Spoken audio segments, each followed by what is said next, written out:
In this video, I am going to show you how to watch live football on YouTube TV using an Android device.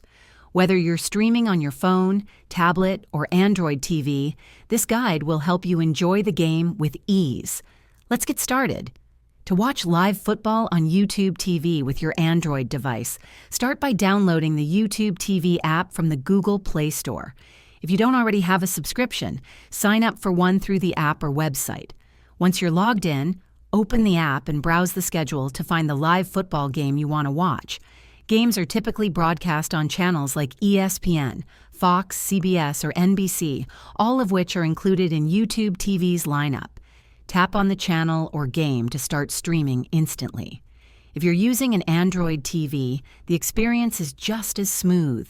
Simply add the YouTube TV app to your TV's home screen for quick access.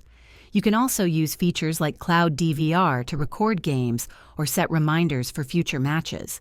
If this video helped you learn how to watch live football on YouTube TV with Android, please like and subscribe to the channel. Thanks for watching.